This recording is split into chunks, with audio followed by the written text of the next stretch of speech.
Bonjour à tous, ravi de vous retrouver pour la Minute Week-end de Cap France. Alors vous avez remarqué, on a beaucoup parlé de sentiers de grande randonnée cette semaine sur le blog de Cap France.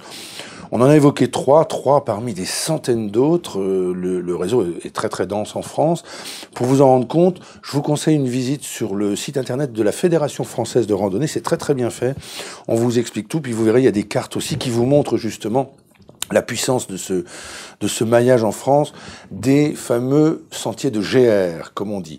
On reste sur les sentiers pour la Minute Week-end, sentiers accessibles à tous, c'est-à-dire aussi aux personnes handicapées. Je vous rappelle que dimanche, c'est la journée internationale pour les personnes handicapées. La question de l'accessibilité est une question importante dans la Fédération Cap France. Je vous conseille aussi d'aller jeter un œil sur le site internet de la Fédération. Il y a une page qui est dédiée et vous pourrez vous connecter directement sur l'un des 13 villages vacances Cap France, labellisés Tourisme et Handicap. Alors il y a beaucoup d'initiatives par ailleurs qui sont menées, puisqu'on parlait de sentiers, pour que ces sentiers soient accessibles au plus grand nombre, y compris aux personnes handicapées. Je vous ai retenu deux exemples. Il y en a un en Bretagne, c'est à Locronan, magnifique village de Locronan. Il y a eu plein de films de tournée là-bas d'ailleurs. On est tout près là du village vacances Hôtel Club de Kerbeuse.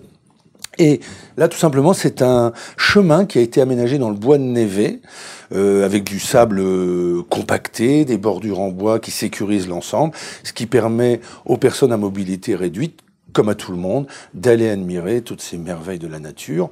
Autre exemple, on descend dans les Pyrénées. C'est une association qui organise des randonnées à bord de Joëlette. Alors la Joëlette, c'est un FTT, un fauteuil tout-terrain, avec une seule roue, ce qui permet d'accéder à des sentiers relativement compliqués. Et il faut bien sûr être accompagné par 2 personnes valides.